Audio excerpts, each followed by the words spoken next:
Ny taranja basketball kosa dia tetsy amin'ny FP Mamasina izy ireo vono natateraka ny faninanana tamin'ity farany herinandro ity zany. Azo lazaina fa mbola misongadina aloha ireo ministera efa zatrady amin'ity lalaon'ny mpiasam-panjakana ity.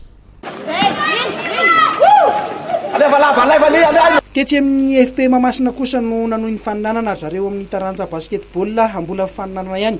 Eo anivon'ny asief na ireo mpiasam-panjakana mivondrona ao anatin'izany fikambanana izany zay miangaly ny fandanjahantena taranja basketball.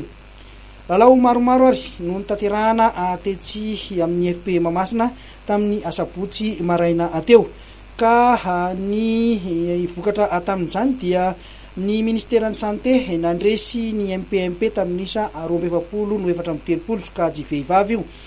Ny présidansa di faharoa nandresy ny CNRE tamin'isa 27 sokajy jeune io. Ny présidansa voalohany izay manao akanjo mainty amin'ny sary arahantsika izao dia nandresy ny ministera ny environnement tamin'isa 29 sokajy vetera io.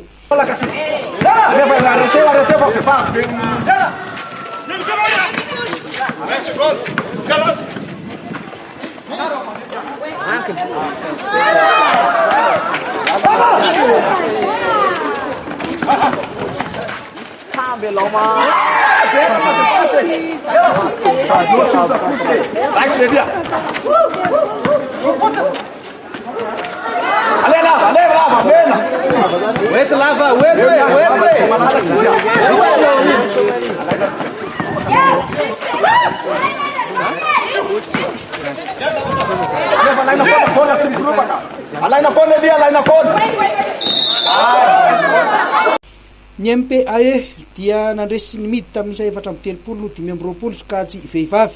Ministera ny tourisme nandresy ny SEMR tamin'isa 720 sokajy jeune. Ministera ny culture nandresy ny assemblée nationale tamin'isa 20 sokajy jeune ary ny université Antananarivo dia nandresy ny CAPSAT tamin'isa 720 sokajy jeune ihany. Itoy amin'ny farany herinandro indray ny faninanana eo amin'ny taranja basketball.